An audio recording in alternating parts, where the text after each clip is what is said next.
just like everyone predicted. I mean, mid to late January is really the best time in baseball, right? You've got a trade or a big signing almost every day. And then we have the BBWAA Awards coming up this weekend. Yeah. It's tomorrow, Saturday. It's Judge Ohtani, Skeen, Skubal, and many more VIPs, special guest presenters, the whole deal.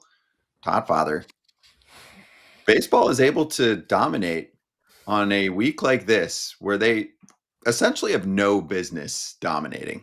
There are other sports cranking with regular seasons, and then, of course, the NFL is deep in it. College football just finished up their whole John, but baseball's getting a lot of headlines right now.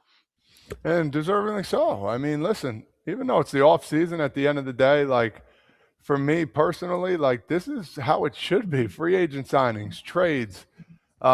You got 5 prospects going to a team for one guy. Like this is it. Like fans are like, oh man, like who are these prospects? The fans are like, oh man, this guy we got. We hope he's the real deal. This is what should be the talk of the town, and guys making lots of money. Teams, brand new teams, having a couple different guys on the team.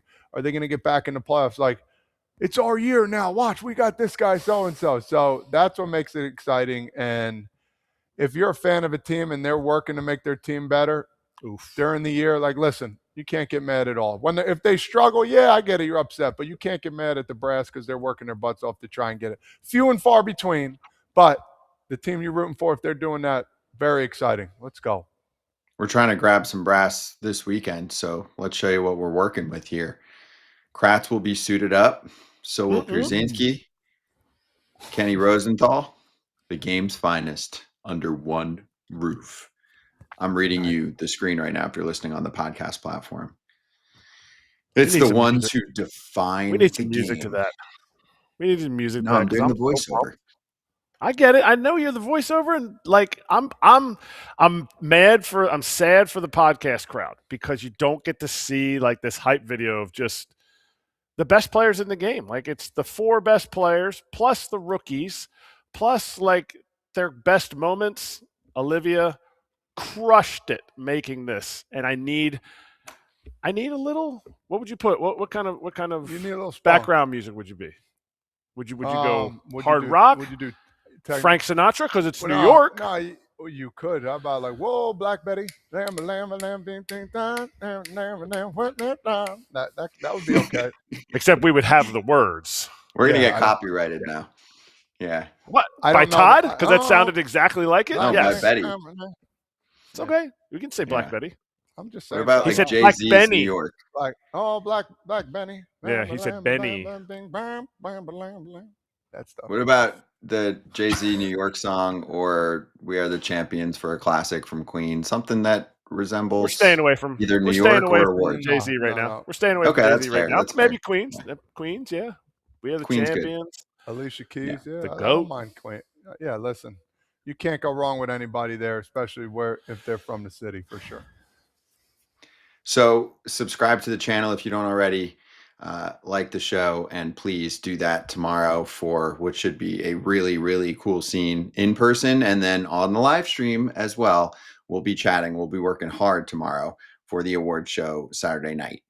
Let's charge. He's charging the mound. Right after the show, the Texas Rangers say, you know what? We're going to add to our starting rotation.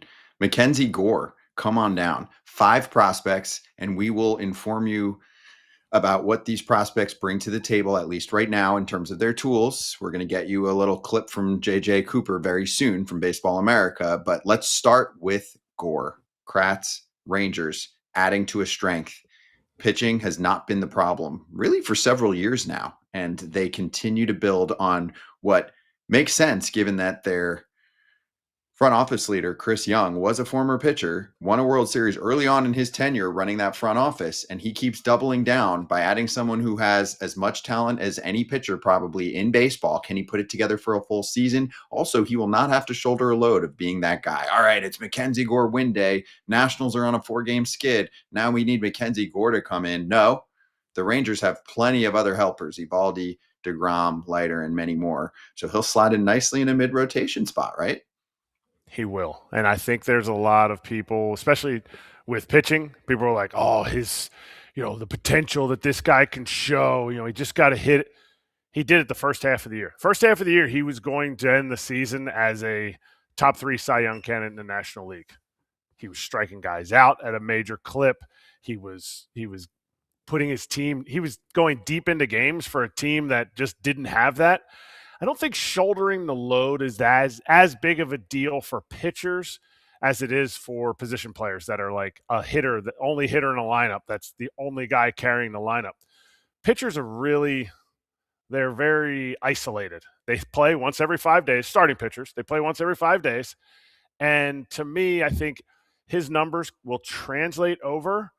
I'm kind of upset that Mad Dog, Mike Maddox, isn't there anymore to help out with the pitchers, but I'm sure who they got is going to do completely fine. He's going to be around. You forget that MacKenzie Gore is actually still decently young. And in this rotation, he's definitely going to be young. He's going to learn from ex-superstar prospects in DeGrom turned Cy Young Award winner. Eovaldi has gone through every stage of pitching changes that he's needed to since he came up with the Marlins 100 years ago, and he still has his velocity. To me, MacKenzie Gore took the next step that he needed to in his career last season in the first half. What happened in the second half? I don't know. I think there's some defensive issues that the Nats had that I think will be helped by what the Rangers do. I think just the ballpark in general is going to help MacKenzie Gore. The one thing that he needs to take care of is that whip. His whip to be a number one type of pitcher, not number one on the staff, but a number one type of pitcher, or even go from like a 3 or a 4 to a 2.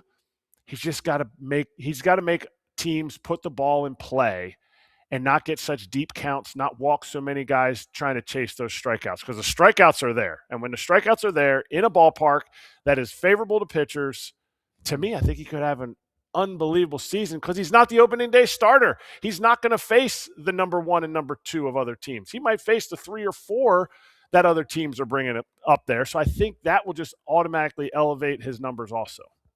I was going to bring that point up, the park. I mean, you're pitching, I guess close, whatever it is, a good amount of games at that stadium. Yeah. Some pop flies going to be at the track. And you're like, oh, okay, all right. You can take some more chances. He's a lefty too as well. Crafty, throws well. You see this what the Rangers did the one year, and they were getting guys, and all of a sudden they made that big run. So I'm excited for this. I've always told Kratz, I've always told you, Scott, prospects are prospects for a reason. You want guys that have been there before, that have done it. I'm not saying all 5 of these guys can't be dominant players in the big leagues, but guess what? Few and far between as they come up. This is a win for the Rangers, in my opinion. Well, let's get more on those prospects, shall we? I mean, 5 prospects. Usually when I see that, I'm actually turned off, guys. Why? Because I'd rather get the 1 or 2 gems that I really want. That's me. That's not always the case. You might find your gem and get more, but let's see what J.J. Cooper from Baseball America has to say.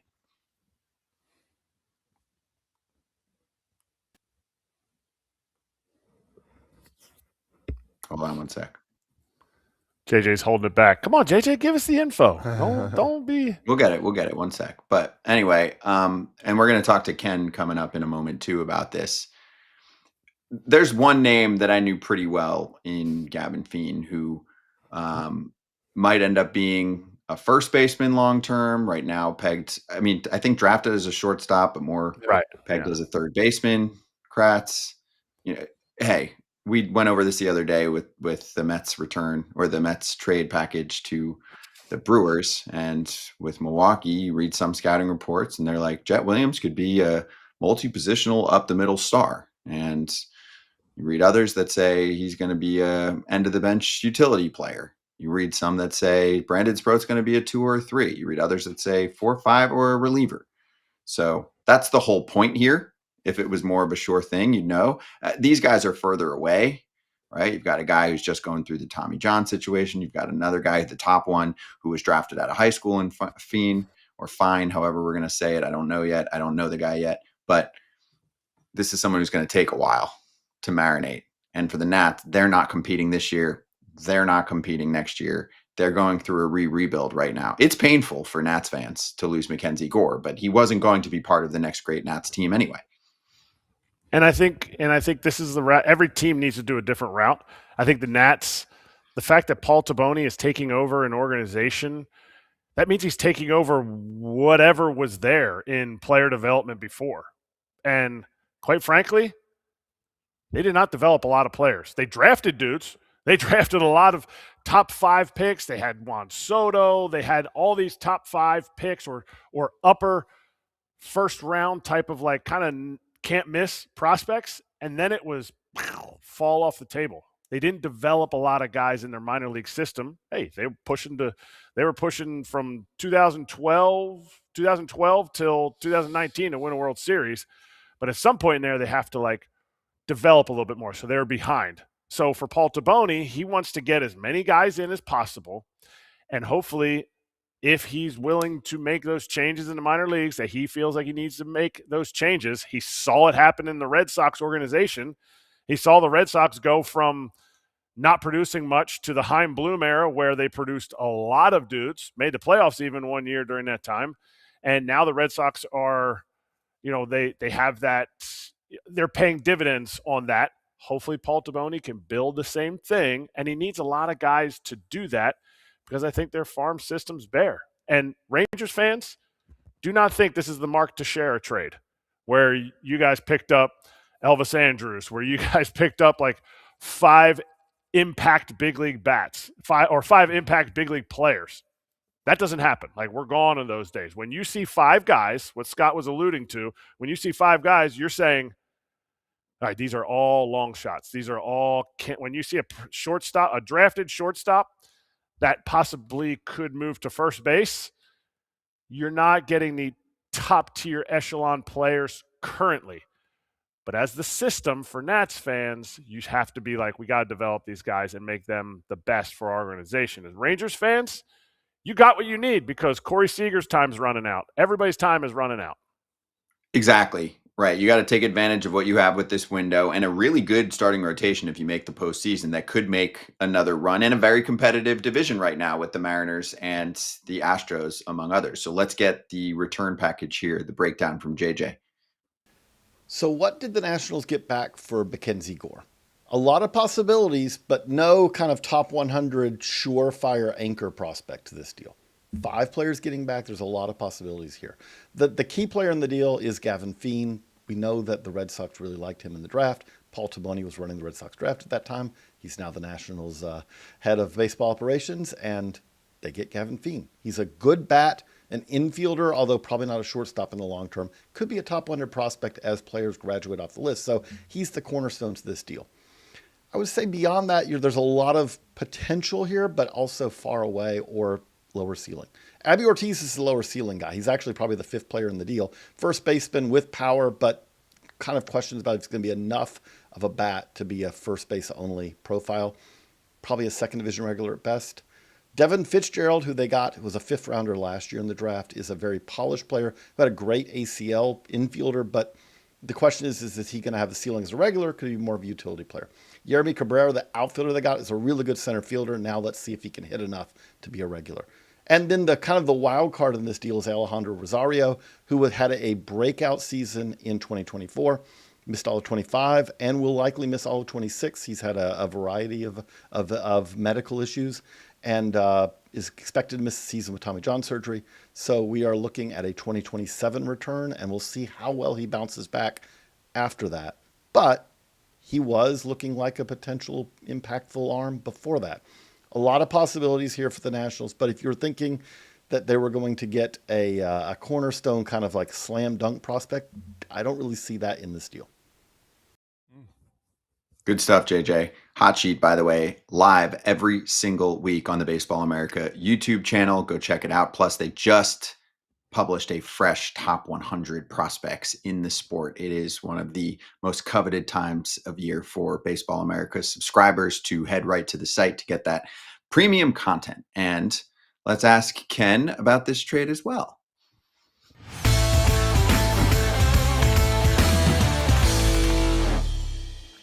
It's the Inside Scoop with FT Senior Insider Ken Rosenthal. Ken, your thoughts on this MacKenzie Gore trade? Let's start with the Rangers and what you think, it does to the 2026 team and how this deal breaks down for them. They didn't give up their tippy top prospect in this one. Right. For the Rangers, this is a move that is somewhat surprising because it's a win now move for a team that was intensely disappointing last season, a team that is not able to spend a lot of money because of the uncertainty with their TV revenue and some other factors as well. So I don't know that anyone anticipated the Rangers being an aggressive player, but here they are. And this is a move that when you put MacKenzie Gore with Jacob deGrom and some of the others in their rotation, it starts to look like a pretty impressive group. Nathan Eovaldi, the whole gang. That is where it starts for them. Now, the question with the Rangers last year was what? Their offense. They did not produce offensively. They were incredibly disappointing. They're counting on bounce backs from a number of their younger players, improvements from those players, and we'll see where this goes for them.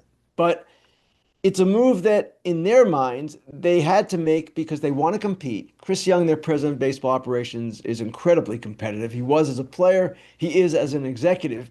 And in their view, they're not giving up the cream of their farm system. I heard you mention this, Scott. It's 5 guys, but as JJ Cooper just said too, it's a group that probably lacks a carrying piece, as they call it, a headliner. Fiend is that, of course, first rounder last year, 12th pick overall, but he's a high school draft. And Rosario, yeah, he was extremely talented and was considered a top 100 guy before he got hurt, but didn't pitch last year. And as JJ said, is not going to pitch for the next 2 seasons, or at least into 27 as well. So they viewed these guys as far away from the majors. Obviously, some of them could come back to haunt them in the future, but they just didn't see this deal as one that would preclude them from going forward. They protected their top prospect, the infielder Sebastian Walcott. They like this deal, and I like it for them. For the Nationals, yeah, I understand the quantity versus quality argument, and certainly that is one that surfaced here among industry people. But it's the kind of deal, too, that you want to see them making, even if it's quantity, even if they only end up with, let's say, Fiend being a quality major leaguer and another guy being something of a contributor. Okay, it's not great for 2 years of MacKenzie Gore, but MacKenzie Gore is not flawless either. And he had a horrible second half last year. He's had injury history. So I get it from the Nationals' perspective, too. I know it's hard to grade trades because we don't know what anybody's going to do. But do you feel like the market saw MacKenzie Gore as the all-star that he was in the first half, somebody that could have been a top 5 or even top 3 Cy Young candidate had he continued that first half? Or do they see him for what his career numbers are, pretty much an average ERA plus type of contributor to the rotation? Erik, he's certainly a guy with a ton of upside. We all know that. At his best, he is really good. But there are performance questions. There are health questions. It's 2 years of control. It's not 3. And it's 2 years of control with the 2027 season possibly being compromised by a lockout. So he was valued perhaps a little bit lower than I thought. When you compare it to Peralta, Peralta brought the Brewers, along with Tobias Myers, the 2 top 100 guys that we've talked about, Jet Williams and Brandon Sproat. Okay, it's not as good a return, and that was only 1 year of control with Peralta, but Peralta has been the better pitcher. He's also $8 million for this year. I know Gore is lower than that, but he might be higher than it next year. So could the Nationals have done better? We can argue this till we're blue in the face, but we won't know for 3, 4, or 5 years just how this all turned out. Now, they get Gore. 2 questions for you. Do you see them going after anybody else? And if so, what position do you think they really need? And how do you think they stack up now in the West with, a Seattle and a Houston team that are always going to be in the mix? Todd, it all depends on how guys like Josh Young and Wyatt Langford and all of these younger players emerge for them and take the next step. If some of them take the next step and the pitching holds together injury-free, sure, they have a chance to be pretty good. What else might they do? I would think that they're still active looking for bullpen help. All teams are for the most part. And that is an area where they've taken some hits, taken some defections. So obviously, I don't know that I see them at the level of Seattle, and I do expect Seattle to make one big move before this spring begins, but the Rangers are better than they were yesterday, and it's a trade that it was impressive because, again, Todd, I did not necessarily see them doing anything big this offseason. It seemed like they're one of these teams that was kind of in a holding pattern, and this was a win now move. Ken, one more on this, or there's some chatter in the chat right now about if the Rangers should be in win now mode, and then also some semi-legacy talk about Chris Young. I'll just chime in real quick with my opinion. Yes, win now. You have some aging vets, and you've got a rotation that looks like it can compete. And then also, I mean, CY won a World Series a few years ago. They haven't given him a big purse to spend since then, so I think he's done a damn good job. Well, it's interesting. In checking around and asking people about this trade yesterday, I had an executive tell me CY is really good, Chris Young, that he's made only one trade that you can consider a whiff, Cole Reagans for Aroldis Chapman, and I wouldn't even consider that a whiff myself. Rangers won a World Series that year with Aroldis Chapman contributing. Obviously, Cole Reagans became a top Cy Young finisher, top 5 finisher within a couple of years. I don't know that they anticipated that, but no GM has a perfect track record. And this executive's point was that Chris Young generally trades the right guys, that guys do not come back to haunt him. And that's why he was confident that the Rangers would do well in this deal, because he didn't see this package, as a lot of people don't see this package, as being an overwhelming package in terms of sheer upside and quality. But we'll see how it turns out. But certainly Chris Young is, as I said, intensely competitive. He's also a guy who has drawn respect in the game for what he's accomplished in his relatively brief time as a GM. I want to go from one Young to the next. We'll talk about Jacob Young, another guy with the Nationals too. Like, is this a guy they're going to want to move here, or is this somebody that can stick with this team for? I think he's there at least for 4 more years under contract. What do you think about him? I mean, another really good player. Not sure what to think, Todd. Elite defender, Jacob Young, no question about that. And he is drawing some interest, whether it's the old, are they shopping or are they just listening question? It's the one that baffles me the entire offseason, every offseason. Teams will say, we're just listening. Other teams will say, they're shopping him. I don't know exactly where Young falls in that discussion. He's certainly a guy that has been a popular name among other teams. And he's certainly a guy, too, that you can see them moving. They've got Lyles, they've got Cruz, they've got Robert Hassel, and, of course, they have James Wood. So they're not exactly short on outfielders, but Jacob Young fits in that mix as well when you have the DH in as a possibility. So I don't know where they're going with this exactly. You remember all offseason they've talked about how we think our players are going to improve with the systems we're putting in place, with the instructions we're bringing in. This is under Paul Taboni's new regime. And it all sounds great.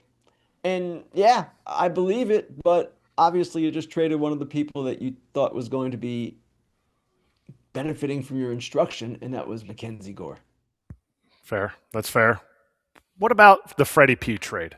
The Freddy P trade, now you wrote about how I think it was the Padres, Rangers, Astros to an extent, and the Twins, I think I'm missing a team, that were all in varying degrees. Can you rank those varying degrees? Not in a sense of like, you know exactly who wanted them the most, but in the sense of like, what teams had enough to get the Brewers' piqued interest, considering they got Jet Williams and they got Brandon Sproat for Freddie P.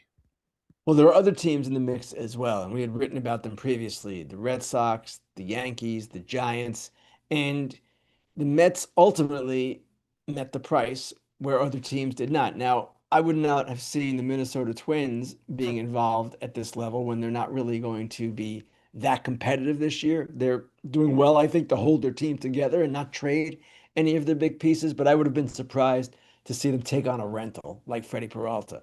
The Rangers obviously were in the starting pitching market, as we see now, and I could see where they were thinking along the same lines as they were with Gore. Let's get a guy to help us win and help us win in 2026. The Padres are always lurking on every available player. They're always on every available player. And yes, they too need starting pitching.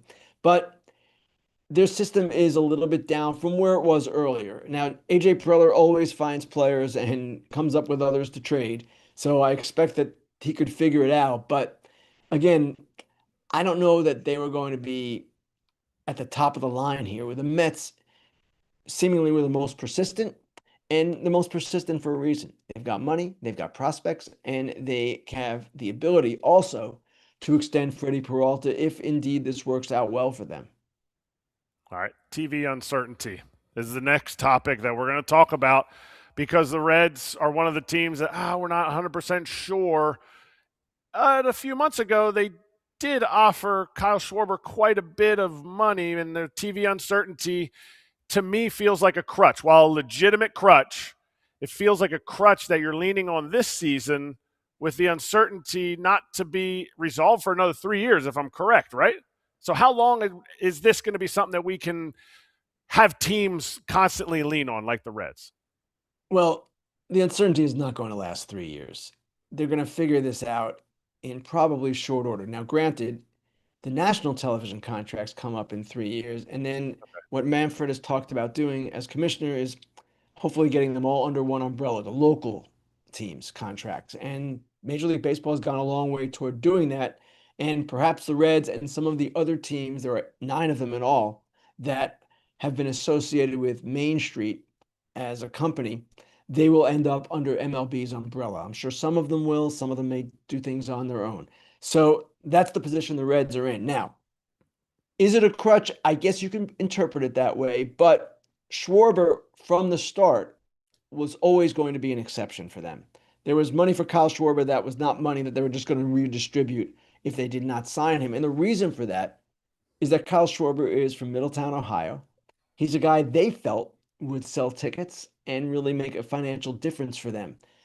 Others that they're interested in, whether it's Eugenio Suarez, Miguel Andujar, Austin Hayes, whichever hitter you might pick, they're not the same level of performer as Kyle Schwarber, and they certainly didn't bring that box office element. So is it an excuse? Yeah, I guess you can say it's an excuse, but if the front office had the money available, they would spend it. They don't have it available, it seems to me. What are you hearing about Max Scherzer? Does a guy who pitched really well in pivotal games in the World Series need to be a guy that possibly would go on a Roger Clemens type of deal where he starts 20 games, but he only starts in June for a team? Like, is that something that is a Max choice, or is that something that seems to be more of a baseball choice? It's more a market choice. And I spoke with Max yesterday, and he emphasized to me that he's ready to go right now. Been training all winter, he's healthy. If the right team calls, and there are only a number of teams that he's interested in, a certain number, then yeah, he'll sign up tomorrow. The right call with the right offer.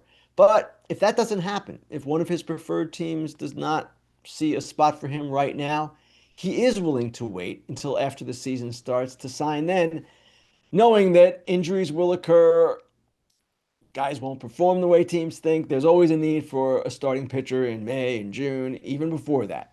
So that's how he's playing this, and he can afford to be choosy, both in a financial sense and in a playing career sense. And that's where he is. So I would not be surprised if he signed tomorrow, and I would not be surprised if he didn't sign until sometime in May.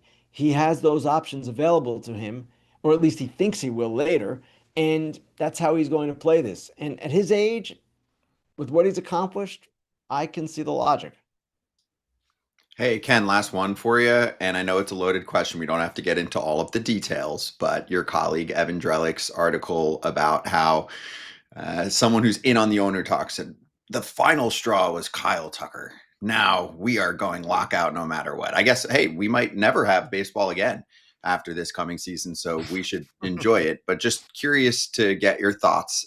To me, like at this point, yes, we're definitely going to talk about this over the next year, but I'm kind of getting sick of like, this is the ultimate solution. Look at the NFL, AFC Championship game, past 15 years, Chiefs or Patriots. That went viral last night until someone was forced to take it down. Anyway, your thoughts? Well, first of all, what Evan wrote was that the Tucker thing is what's going to trigger a salary cap offer from the owners. The lockout was inevitable well before Kyle Tucker. The owners pushing a salary cap was inevitable well before Kyle Tucker. Now, we can debate, and we will be debating for the next, I don't know, 11 months or so, the value of a cap versus tweaking the current system. And That's a debate that fans are eager to have. According to Major League Baseball, it's a debate the owners are certainly willing to have and enjoy talking about. The players want no part of a cap. And in my view, I'm going to be consistent with this. I believe that this sport can function quite well with tweaks and maybe major tweaks to the current system. There are things you can do to not eliminate the revenue disparity. That's never going to happen, but to lessen the impact of that revenue disparity. And there's various forms and levers you can pull to help that along. You talk about a salary cap, well, it comes with a salary floor. The two things are intertwined. And we all know a floor would be good for the game in the eyes of many because it would force some of these teams to actually spend their revenue sharing money. But I don't even know that that's necessary if you do some other things to kind of juice this along. So it's a worthy debate whether a salary cap would be good for the sport or not. I can understand the debate, but the other factor here is if the owners seek to impose a salary cap, we're likely going to have maybe a long work stoppage. Maybe we lose part or all of 2027. I don't believe it's going to come to that. I don't believe the owners are dumb enough, honestly, to lose a whole season or even a major part of a season when you're in a position right now as healthy as the sport has been in quite some time. Quite some time. So you want to play that game? Go play that game, see how that fares with your franchise values. But to get back to the fan question, and the question of revenue disparity, yes, that is a problem. It is a problem that needs to be addressed. I would just argue and will argue that it does not need to be addressed through a salary cap. You can do it in other ways.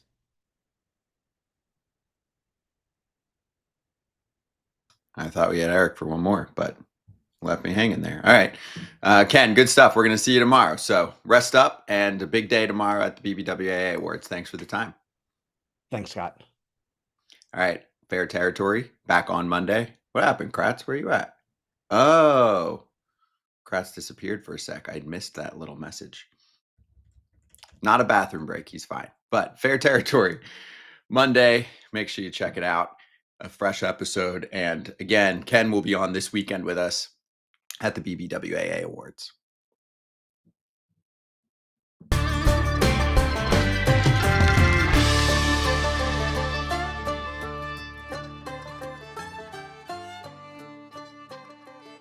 Shake it up. We got a little news.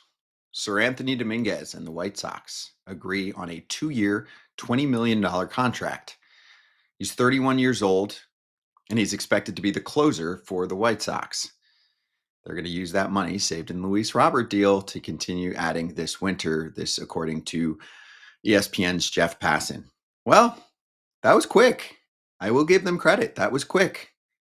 I debated this, yesterday or the day before? 2 days ago when the deal was made, right? Because yesterday we went over the Freddy P trade for the Mets. The day before is when we went over the Luis Robert acquisition for New York. And if you're talking about a White Sox team that certainly is not spending like they should, you got to give them credit here. They trade a player away who they've been talking about forever. They got a prospect return. And I mean, really a major league player also in Luis Angel Acuna. He's not really a prospect anymore. It's a guy who can play in the big leagues. Now, is he going to be an end of the bench super utility guy, or is he going to be a starting center fielder for them? TBD. He'll get a lane. He'll get an opening for playing time. So for them, they feel like, yes, Acuna does not have the same upside as Luis Robert, but we haven't seen the 2023 version of Luis Robert since 2023, and they could not keep him on the field. So they unload that really even $22 million if you include the $2 million buyout in case that happens for the Mets. They're taking on at least $22 million. Erik's back. So Kratz, we're going over how I was right. You and AJ were wrong. The White Sox immediately reinvested at least half the money so far in player salary for 2026. And it sounds like Jeff Passan's report includes that they're going to continue to be active in the market. If they said, hey, we saved about $22 million, they just spent half that on a per season basis right now. They spent the whole, but half that for this player salary coming up. So give them credit there for two things. And this is something that they did not do well in the early part of their rebuild. They were doing almost nothing. And we were screaming, hey, get a guy like Seranthony Dominguez. let him help you close out games, which is a huge issue for them in general, right? Their bullpen has mostly been a mess the last few years. So that's a bonus. That'll win you more games. Then if you get to the trade deadline and you're not good, that's one of the easiest assets to flip. So you don't end up paying the full salary and you end up getting prospects back. So bravo to the White Sox for doing something they should have been doing during this entire teardown. Yeah, I mean, I love that they spent the $20 million. Hopefully it's not just them spending the $20 million for the 2 years, spread out over the 2 years. But I would definitely like to know, because to get a guy like Seranthony Dominguez, what did his market look like? Is he a surefire lockdown closer? No. To me, I think he's best suited for the 8th inning.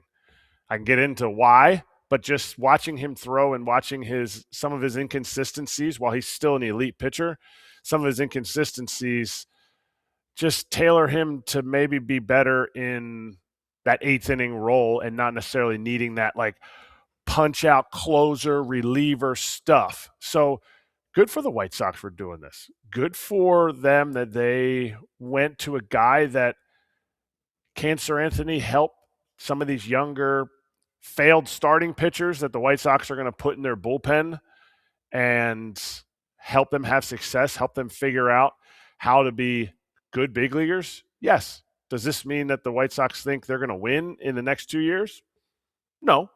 But they tagged him as a guy that was going to give them quality leadership down there for 2 years, quality innings for 2 years, and hopefully take another small step. This is definitely a small step forward for the White Sox, which is what they need to do. They need to keep putting those feet forward. And I don't agree. I don't think they should have done this before this, like you said, Scott, because they didn't know what they were going to have with Colson Montgomery. They didn't know what they were going to have with Teal and Mydroth, guys that are now, after a partial first season in the big leagues, okay, yeah, we can work around those guys. Now you start making some of these subsidiary moves like a Seranthony Dominguez. Just to be clear, so you think, for example, the prior 2 offseasons, it's not like they did nothing, but they didn't do many moves like this. You thought that they shouldn't invest at all in free agent talent? Because to me, there are other free agent relievers. But they're one of the easiest things to flip. So for me, those are one of the spots that you target, because you know that as long as the guy performs decently well, you're able to trade him. Everyone is looking for relief pitching at the trade deadline. That's my point, was how else do you get better when you're going through the rebuild, right? You're going to build through the draft. They've made it a little tougher. They were part of the lottery situation where they would have in the past had the first overall pick and instead ended up picking, 10 or 11 10, a year or two ago? 10. Okay. So one other way that you can play a little catch up is that you can spend some of your money on free agent talent that you know you're able to flip. So that was my only point, was that I don't feel like they touched that market, and now it seems like they are. And I mean, I think maybe it's just semantics, but I think when you spend $4 or $5 million, even $6 million on a 1-year reliever, sometimes those dudes are put in roles that you're not going to be able to get the most out of them. Let's say you get a Chris Martin type of pitcher and the White Sox have nobody else. You're thrusting him in against a lineup, part of the lineup that's he needs to not be facing. And it's nothing against Chris Martin. He's had a tremendous career, nice resurgence late here too. Is you, as a bad team, if you're spending a lot of money or some money, and it's the only money you're spending on the relief core, those guys are going to be put in situations where they're more like a 6, 7, 8 inning pitcher, and they're put more in the 8, 9 role, and then you don't get that value. To me, it's the value where you get a Martin Perez, which they did. And you know what? He was doing really well, didn't stay healthy. And he was able to help that rotation. I don't see it 100%, but it's semantics. I like this move because it's that next tier above that like $6 to $7 million a year guy. That Seranthony is in that tier. Yeah, and there's some turnover here. If you look at the White Sox, Anthony Kay was picked up this offseason. Sean Newcomb was picked up this offseason. They're hoping that both of those guys are going to be part of the 2026 rotation. I mentioned Acuna earlier, and then the big boy, we'll see what Murakami looks like. Is he going to be this instant smash hit? So you've got power, that you just added to the mix. You've got a little bit of pitching depth that you added for the White Sox. By no means am I saying that they're going to be a playoff team, but I do think this is a much better looking roster than the one. I mean, really, the previous 2 years. 2 years ago, they were the worst team ever in terms of losses. This past season, a little bit better, and they did that without their by far top starting pitcher in Garrett Crochet. So things getting a little bit rosier for the White Sox. Power ranking them, do I think they have a chance? No, I don't think they have a chance. Todd Father, do you, in the American League Central? Yeah, I think they have an opportunity. I think they do. I think it's – listen, anything goes here, man, at the end of the day. I mean, it's really good teams. You've seen it last year. There's some teams that you didn't think that would make it. Mike. Yeah. Oh, He fell off. Hold on 1 second. we had some difficulties. And no, You can Todd, tell I don't everyone. care if you're a White You Sox. can tell everyone what happened, Kratz. The White I Sox- didn't come down to hang out with you guys today because I knew that someone was going to try and shut your damn internet off, and you would need me to talk more than I usually do. And it's probably some White Sox fans who are like, Todd, the White Sox do not have a chance in the AL Central. That they knew ahead of time. I wasn't done until I got you guys couldn't hear me. Well, I'm glad. I'm glad. I'm giving the benefit of the doubt. Listen, they're trying. They're trying. Are they going to be good? No. They're not going to make the playoffs. But like I said, it's wide open. Everything's up for judgment. But this is one team that I can say right now that probably won't make the playoffs, but they are going to battle. They're going to battle. Go ahead. Todd, people listen to you because you're an honest person. I am. Probably I'm always won't make the playoffs. Say it with your chest. No, they're not gonna. Okay, thank you. No, There you go. That's it. they're not gonna. But I think the White Sox are better. I think they made steps to improve last year. I think they have so much to appreciate, understand, and move on from. Last year, I think they took the next step. I think the first step was Will Venable coming in. Yeah. Upgrade Central at that position, the manager position. Now you're seeing these young guys who are hungry. First and foremost, Kyle Teal. Hungry. And he's playing a position where everybody's going to look at him every single play. Yeah, I get it. He didn't hit 300. He didn't hit 30 bombs. But I think your star is going to be Colson Montgomery. I think you have those young guys that are playing their role very well under Will Venable. But I think adding some like wild cards here, they are definitely improved. So kudos to Chris Getz for improving this team. They're not making the playoffs. Now, hear me out, and hopefully you agree with me here. Like these guys that are on this team, they're fighting. For me, if I'm playing on a Chicago White Sox team, at the beginning of your career, or you're playing at the end? Right now. Okay. It doesn't matter, beginning or end. There's opportunities to go play for other teams in playoff games. If you go out and bang, other teams are going to be like, hey, man, we had an injury at third base. This cat, Todd Frazier, is tearing it up with the White Sox. Let's do a quick trade. Bang, boom. They're playing for other teams, in my opinion. Like, knowing this team's not going to make the playoffs. Not the young guys. No, but still. Not the young guys. Still. They're untouchable because the White Sox can't. How do you figure if they want to put them in a trade bait? I'm not saying they're going to, but I'm saying, like, listen, well, we want this guy because he's dominating. We'll give you so-and-so and some cash or whatever it is to make a playoff push. You can get actually 2 or 3 other guys that can help in that organization move forward. So, again, I'm not the biggest on prospects. You know what I say about them. But at the same time, if you're a White Sox team and you're not trying to win a World Series now, you're trying to get the pieces, who's to say that you can't get 2 other pieces just because one other guy's going out there and dominating to help another team? Okay. Yeah, they're going to do more.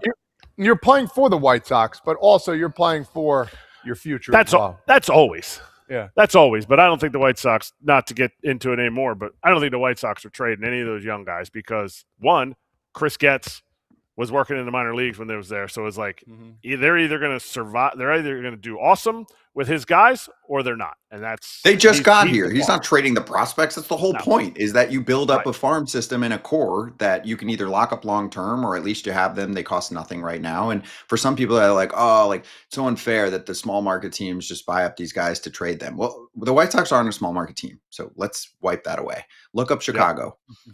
Type Chicago DMA into Google. Let me know how that goes. They're just operating like that right now. That's not our problem. That's their problem. Yep. Okay, let's get to the next team and our next guest.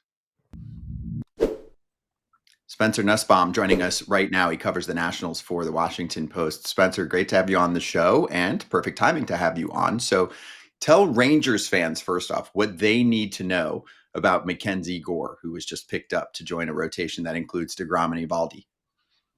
I was happy to be here. I'd say the biggest thing for Rangers fans to know is that this is a guy who has a lot of untapped upside.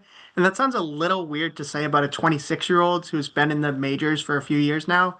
But the biggest thing about MacKenzie is he's got 3+ pitches. He's got all this stuff. And he's really someone who just hasn't fully been unlocked yet, whether that's the Nationals' fault, whether that's injuries, whether that's, something here or there.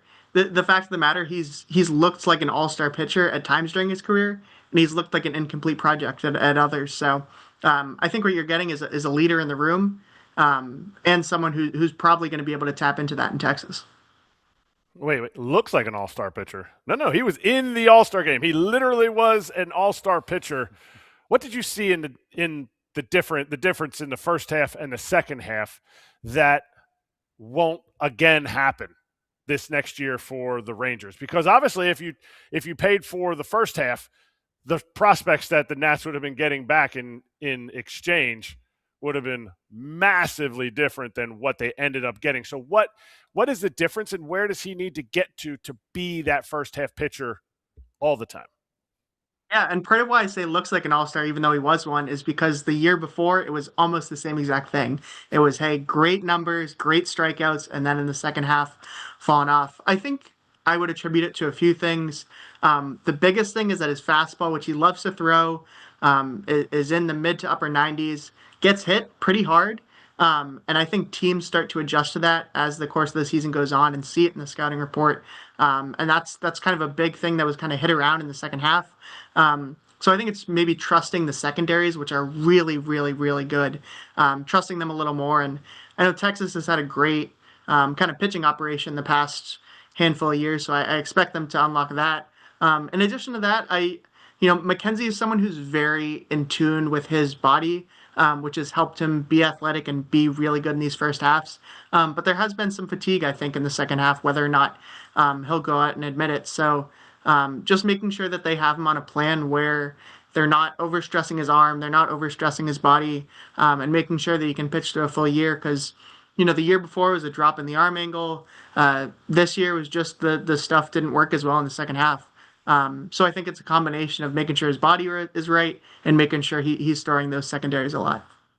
How much of his numbers or some of his subsequent drop off each year is the personnel around him? When I look at a guy that leads the league 2 years in a row in wild pitches, the catching core has to take, if I'm catching on that team, I have to take some of the ownership in that. And so when that pops out to me, then how much is this defense that was playing behind him? The fact that he was the number one, the fact that he maybe cast more as like a number 3 with a high ceiling of a 2, how much of that was maybe dictated by the fact that, the people around him, maybe it wasn't a very good team, and he's super emotional. We've seen him yell at his teammates, I think warrantedly, but his teammates, it just seemed like there was something more there. Did you see that on a day in and day out basis with the Nats? I would kind of put that twofold. To your point about being a teammate, I think MacKenzie grew a lot as a leader the last year. The year before there was the incident where he and Nick Senzel got into a bit of a scuffle in the dugout. But kind of to your larger point here, I think the biggest thing to know with MacKenzie is, yeah, it is a lot of the stuff around him. Like the defense behind him is one of the worst in baseball. The catching defense has repeatedly been some of the worst in baseball. That's taxing, and that goes into the numbers. And I think that's why you saw the market for MacKenzie was so strong, is because teams thought, like, not only can we fix him, but we're going to give him better support when he's here. And, when you talk about first half versus second half, it's the same thing with everyone else in the Nationals. James Wood had a unbelievable first half, fell off in the second. CJ Abrams, fantastic first half, fell off in the second. So it's, comparing pitchers and position players isn't always one-to-one, but I think you can see that maybe it was a trend with the Nationals. So Texas, I think, should be able to fix that. And here we go again with the Nationals, too, another rebuild. I mean, you had Rizzo as their guy, and he got fired for pretty much that situation. And now, if I'm a fan, I mean, what are the fans thinking right now? It's another go at it, so they got to be a little frustrated, no? Absolutely. It's a very tough pill to swallow. I think, you started to figure it out, and maybe nationally last year, just how much the Nationals have struggled.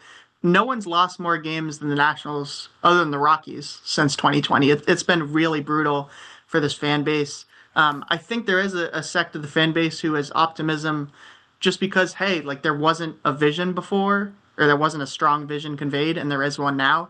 But it's really, really tough to say, hey, keep showing up to the ballpark when we haven't won more than 71 games since we won the World Series. Like, it's really brutal on them, and I feel for them. What I would say is that I do like the haul that they got back. But man, I do empathize with them, because it's not a perfect picture right now. How much smoke did the fans actually take in from Rizzo saying we're close? He started selling that rhetoric towards the end of his tenure. Yeah, we're close. Fired his manager. Oh, it's not me, it's these guys. How much of that smoke do you think fans actually believe? Like, oh, we love Rizzo, he won us a World Series. And do you think that expectation with the rebuild now was like, wait a minute, there was way more smoke than there was actually any fire from what Rizzo was saying? Yeah, I mean, I don't think the Nationals were ever all that close to making the postseason or having those sorts of aspirations last year. But the counterpoint of that, and kind of what you're touching on, is if you're in the fourth year of the rebuild, the fifth year of the rebuild, you do have to do something, or else there are going to be drastic changes. So yeah, I understand from Rizzo's perspective and the front office's perspective of saying, maybe not that we're close, but hey, we've got a product here to be proud of, and we're going to take this big leap this year, because I think whether or not you say that, you're going to draw frustration from your fans, because ultimately what matters is how many wins you're putting out there, and the Nats won 66 games last year. So I think that fans were right to be frustrated.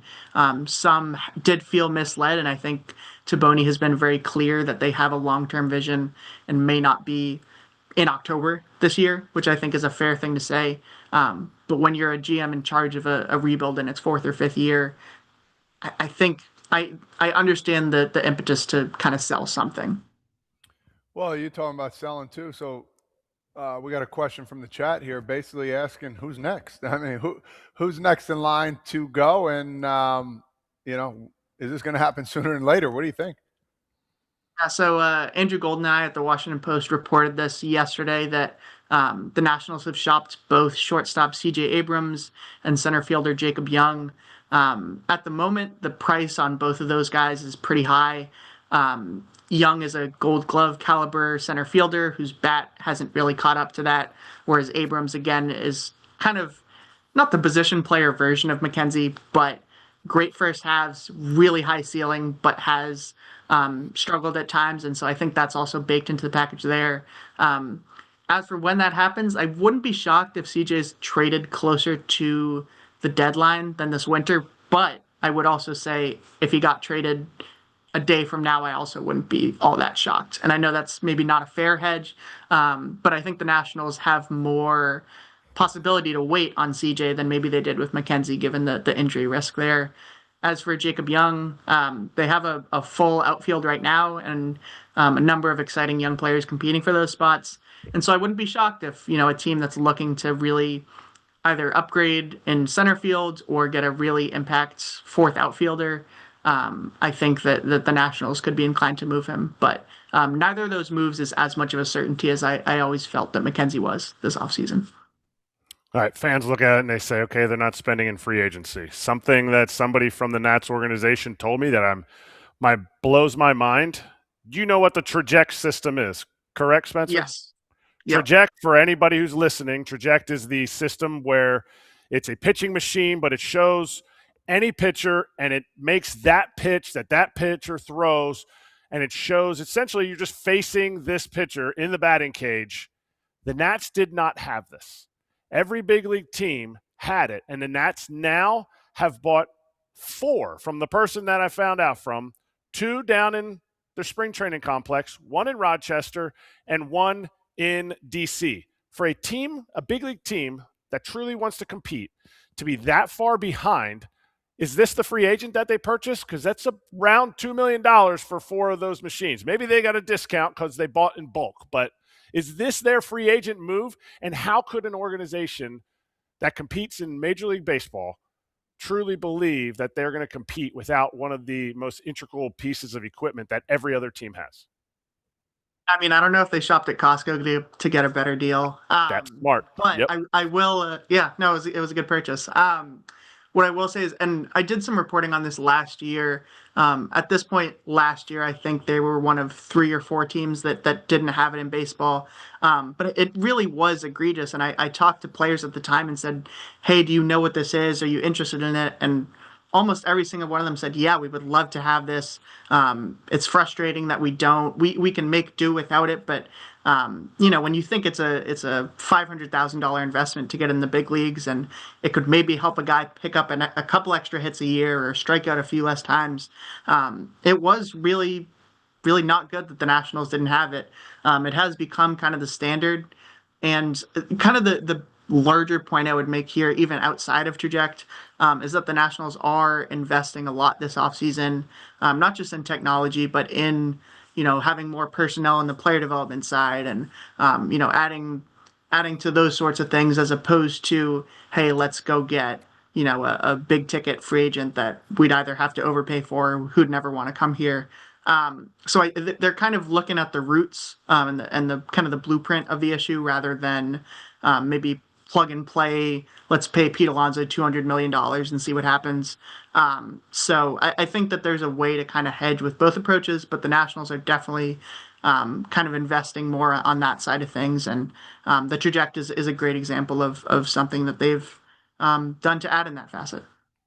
Anything, because we're talking money, anything new to report on the sale of the team? Is this going to be the standard?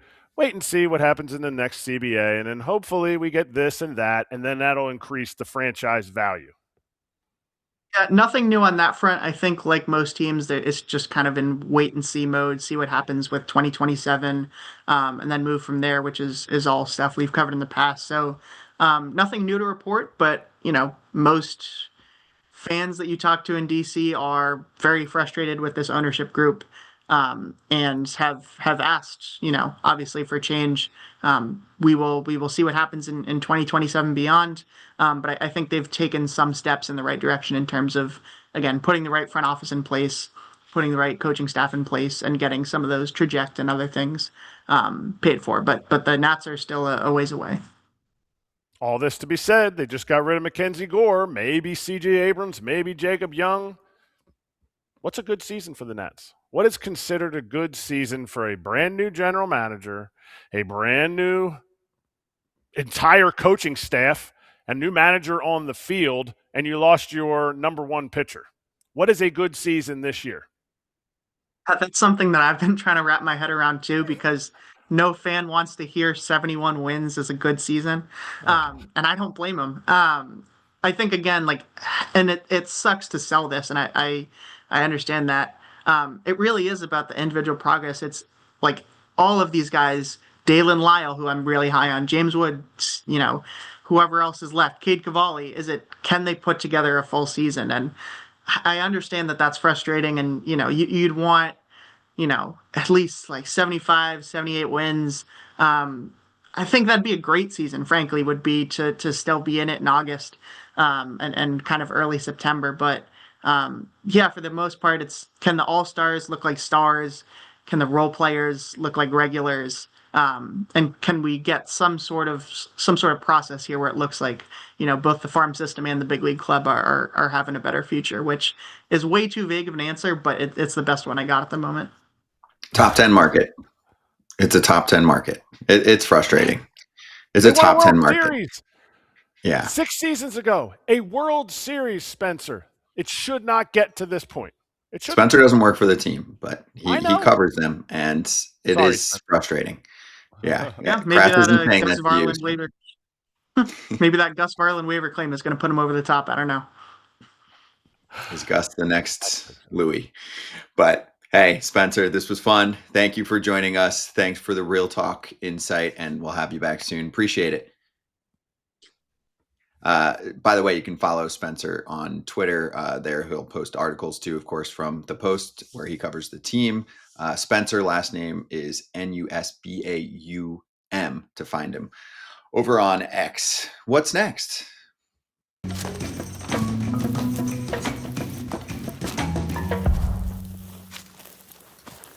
It's the year that just will never go away in baseball. Carlos Beltran acknowledges it. There was a story put out by Jason Stark in The Athletic that went over quotes from Carlos Beltran up in Cooperstown reflecting on the Hall of Fame nod, and of course, getting questions about the 2017 cheating scandal, not just because he was on that team. He was the only player listed in there as, for a paraphrase here, someone who was a key player in this.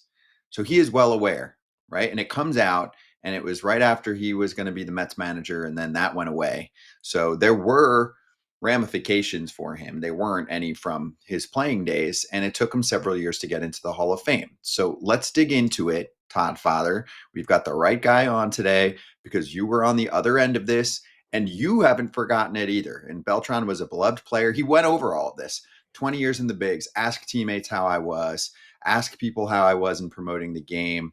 What he's done in Puerto Rico to enhance the sport down there and educate people, and actually literally just educate people aside from baseball. He launched a whole high school that he basically built from scratch, right? So he's done a lot in the baseball world, in the community. And he was acknowledging the fact that it is never going to go away. And he's aware of that, but he doesn't want it to define him. The nitty gritty that he went over, Todd, was how it was, and again, I'm paraphrasing, but like a Wild West situation. They thought everyone was just going all out to do anything they could. And they took it to a level that for some of them, they didn't realize other teams weren't doing.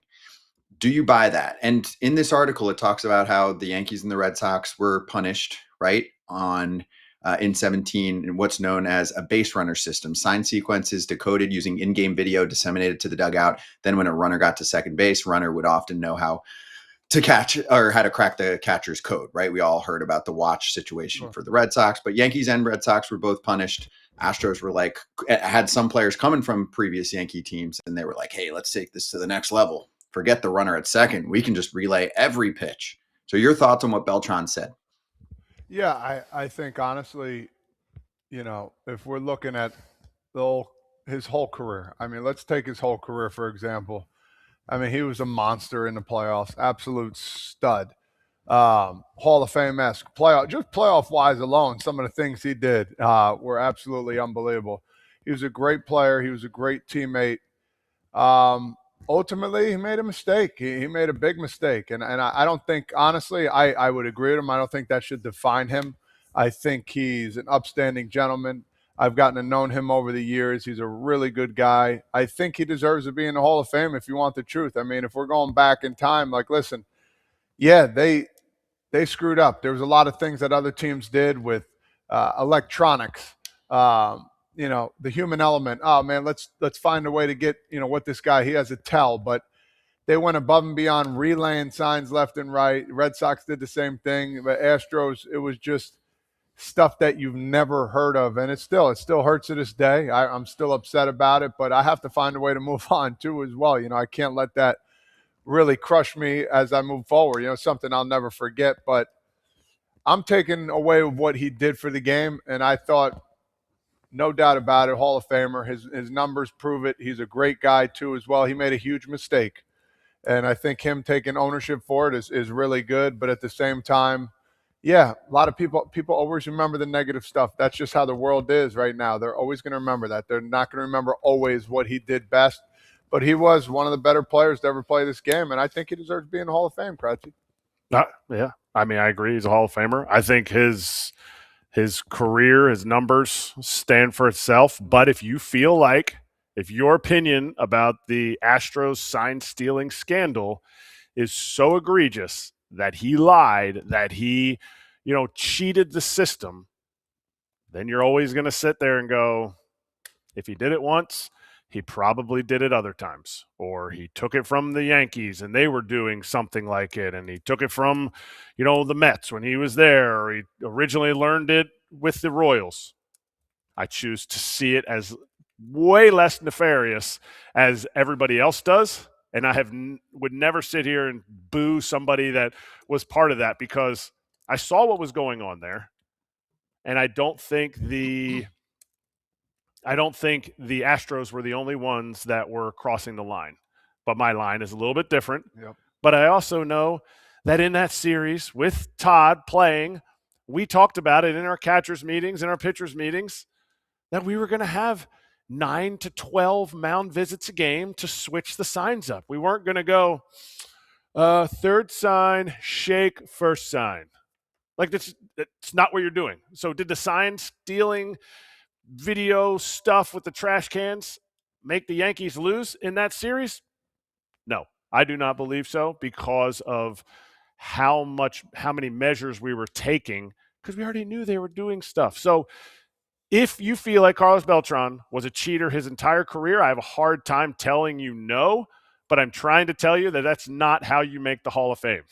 He was not an average player that just cheated his way to being one of the best players of all time. It didn't happen. I watched him on the field. His size, his speed, his swing from both sides of the plate is exactly why he's a Hall of Famer. Everybody's done something. Very few Hall of Famers / superstars, guys that play for 20 years, don't have some type of blemish on their career where you're like, oh, well, what about this? Listen, and also, like, you think back to the whole situation, like, if it was that, what do you call it, nefarious, how you like to say? Nefarious, egregious. If it's that nefarious, like Kratz likes to say, Manfred's the one that needed to come down and do something else about it. They basically got Major League Baseball knew about it. Yeah, they knew about it, and they got a slap on the wrist, pretty much. Just come out and say that you did it. Okay, great. Now what? Move on. And it was hard to move on. But it's hard for you to move on, and we were part of it. And Major League Baseball painted the picture that we had no idea. Oh, just go in and look at all the grievances against the Astros just that season. Yeah. Everybody glazes over that. Nobody thinks about that when they keep booing Jose Altuve, who multiple players have come out and said he was not part of it. I believe that. This was not a thing, because just knowing Altuve for a little bit that I played with him and a little bit that we traveled to Japan together, I believe that. But people are choosing their reality, and I'm just sitting here telling you, no doubt, what Major League Baseball has wanted to kind of skirt under the rug. We didn't have any part of this. Yeah. Just like Bud Selig didn't get any. He got into the Hall of Fame, and the steroid guys aren't in the Hall of Fame. He's a Hall of Fame general manager. So why under his rule? Commissioner, yeah. I'm sorry. Did I say sorry? Manager. Commissioner. Why under this major scandal that everybody in the world has been like, oh, how could baseball have the steroid era? Who is the commissioner? You're complicit in it if you're the boss. You're not just, you can't be, he's not that naive that, I had no idea. Just like they knew about the Astros, but they didn't want to do anything about it because there were people having grievances. Other teams were getting grievances written about them. It was just a weird time and unfortunate time, because we're on the raw end of the stick. We win the World Series, nobody cares. You know what I mean? If they lose the World Series, something might have came up, but it wouldn't be as big, because it's all right, they didn't win, so it's okay. But totally, we won't forget it. But ultimately, they won the World Series. If one person does it, everybody does it, in my opinion. They're a team. You will never, ever know the full truth about who did it. Who benefited the most. Yeah. And listen, you're going to tell me what pitch is coming? Please, Lord. I would have loved to know every single time. I'm hitting that ball hard, or I'm taking a hack where I know I'm going to be comfortable. And I've done it before, because pitchers have tells. We've had a bunch of guys that can pick it up. Chili Davis was the best, my hitting coach. He goes, Frazier, I'm like 70-30. I said, 70-30? I'll take that every day of the week. Every you day. Give me 60-40.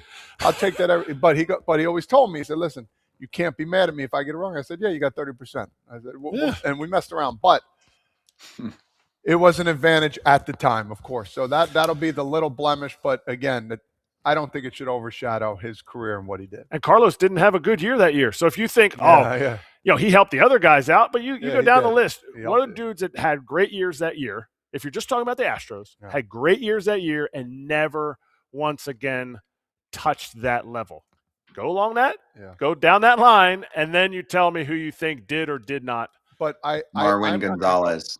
I don't care. I'll name names. There's stats up there. I mean, there are others, but Marwin Gonzalez. I mean, let's call a spade a spade. Marwin's numbers that year were insane. Incredible. But I'm not even going to I'm just going to say moments, in playoff moments, like where maybe they didn't know what was coming. I could have got a rollover double play. Like, you don't know what the outcome was going to be. You know, the walk-off home runs. Knew what was coming. Like, listen, I'm going to hit the ball hard. If you know what's coming, you're going to be – I'm telling you, your body relaxes. Your brain's like, oh, confidence out the roof. That plays a part when you're hitting, and I don't care. I'm hitting a foul ball down the line, third baseman better watch out, and the third base coach. That's probably – coming in hot. Yeah, it's going to come in hot. You got to be ready. So, yeah, it was a big advantage, and nothing really happened. And we've talked about this numerous times. But Beltran, Hall of Famer, congrats. Yeah. Can I ask you guys a question? If you were on that team, what would you do? So I'm trying to see, and Beltran's not the right one to pinpoint here because he was one of the ringleaders, but there are people in the chat right now saying anyone that was involved with that team, like, they're nothing for me, right? That was the ultimate.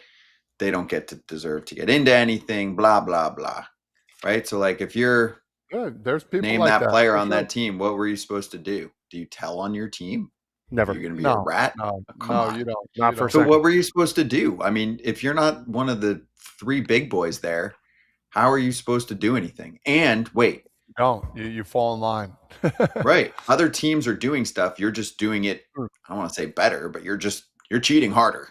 That was what was going on.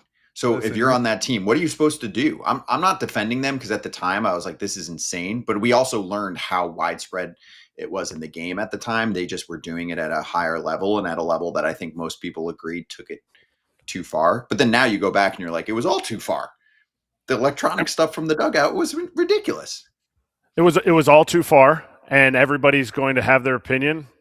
I spoke out after I was done playing and called some teams out, and there are significant players on the one team that is very pissed at me for calling their team out in that situation. And my information is taken from a player that played on that team and saw what they did, and it doesn't mean that it was as far as what the Astros did, but that player's pissed because they're associated with what the Astros did. So their reality is completely fine what they were doing, but it's not what you're allowed to do right now. So was it fine? Another team that I called out, the only two teams I called out were from players that played on that team that I played with later in my career. Yeah, that's what we were doing. But I don't think in the playoffs, Todd, that it was as big of a hindrance, or it was as big, it was used as much as people would think. I think people see the trash can scandal as every single pitch, I'm going to get it. But you know what? Playoffs only take one pitch to be swung. You swing your team in one direction with one swing. You could hit 100. Look at Max Muncy's at bat in the World Series. Some people look at it and go, whatever. It was just one home run. It made the game 4-3. No, it put Miguel Rojas in a situation where one swing ties them up, which then gets them to the Will Smith swing that puts them ahead. Like, that's how the playoffs work, and I don't think fans need to just put a blanket statement. Anybody that was a part of it, you're done, because exactly what Scott said, you would fall in line too, because the ultimate goal as a player is to win a World Series, and Carlos Beltran holds a lot of clout. He was at the end of his career, and you start looking to those vets in that time. I mean, the different guys that I played with at the ends of their career, Brett Gardner, CC Sabathia. You start saying we're playing for that guy. We're playing to win a World Series for that guy. It's not what necessarily drives everybody, but that stuff's mentioned. Carlos comes up with this thing. Your bench coach, Alex Cora, is helping out with this thing. Guys, we want to win. We got a good team here. We fell short in 15. We didn't make the playoffs in 16. Now we're back and we're in the World Series in 17. Yeah, like they wanted to win it, and you would fall in line. Everybody out there would fall in line too. Yeah, you're also trying to stay in the league.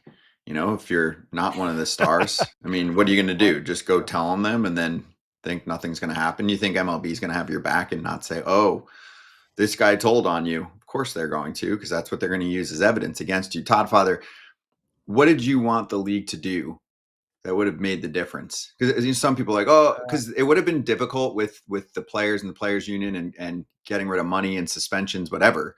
And for me, I don't care about that. Like if you said the next season or once they found out in 2019 and they suspend them for X amount of games, who cares? It already happened. I think the only thing that could have been done to send the message was what was the line? The damn piece of metal. To take that away. That would have been the thing where you're like, hey, I know not one individual could have called this out so easily, but as a team, this is what happened. And so we're stripping the title like the NCAA used to do if some player got caught taking some cash, even though half the league was taking half of the NCAA was taking cash. What did they do? Reggie Bush, USC it? Since I was a part of it, I don't think anything would have changed it because we can't go back and we can't play the Dodgers. The Yankees couldn't play the Dodgers again. Right. So I don't think anything changed. You could take the flag down. You can, take away the rings. But in my mind, if I'm on the Astros, I still won the World Series. We were the best team. So I don't know ultimately what you could have done to hurt those guys. But, like Kratz said, it probably wasn't everybody, but it was a lot. It was a good amount. So I don't know the answer there, but, that would be the first thing that comes to mind. What does that really do? What do you do with your ring anyway? You just put it in a nice place for a keepsake and bring it out once or twice a year when you're hanging with the cronies or you're going to, a big event. So, yeah, I think if there, maybe this is the player side of me. Who got punished for this? AJ Hinch, Alex Cora, Carlos Beltran. They are the ones that got punished. Why did the commissioner of baseball, who failed in this like preemptive investigations, why did not anybody get punished there? Like, why is just one side? What do you want them to do? Punish themselves? Yes. Do what? If a school hires a coach that does something illegal, like let's say recruiting or something like that, sure, the school is complicit in that. If a complaint is brought to Major League Baseball is complicit in it if they are only reactive and not proactive in it. But they just said, well, it's another complaint that we're getting in. How much did they investigate it? Where they didn't want to rock the boat, did they? So I don't know. I don't know. Yeah. That's it. Yeah, but MLB, I mean, yes, they should have cracked down sooner on this, but they're not going to punish we're going to suspend ourselves for a year. Like, they reacted too slow. There's no doubt about that. But then, I mean, also, I just will add, Astros were hit with some money damages, whatever. They were suspended, or they lost some draft picks. That's real. Jeff Lunau got in trouble. So there was some discipline. It just wasn't what people were looking for. I think the only thing people were going to be satisfied with was if they actually said they are not the champs. Now, I do think that the franchise took a reputational hit where I still feel as if it's like them against the world, right? They're going to have that for a long time. People still boo the Astros. Like, there's almost no one left from that team, and they'll still boo like the rookie, right? They'll still boo the rookie like cheater. It's like he wasn't on that team. That was so long ago at this point. It was, what is it, 2026? It was 9 years ago. But that's the thing. So I think it was very interesting to hear Carlos Beltran talk about it. And I do give him credit for talking about it, not just saying, I'm not touching it at all, right? Like, being a dude. And actually, most importantly, too, to sum this up, and I think this is cool, he wants to manage again someday. So, which kind of ties us into our next conversation, because we're going to talk to the current manager of the Mets right now. What? Last line. What hat is he going in on? What hat is he going in with? Did they He say didn't yet? promise it yet. No. Okay. He was asked about Mets, but he didn't promise it yet. So I think it'll be Mets, but he didn't promise it. So TBD. Okay. We'll let you know when we find out the news. But let's get to Mendy.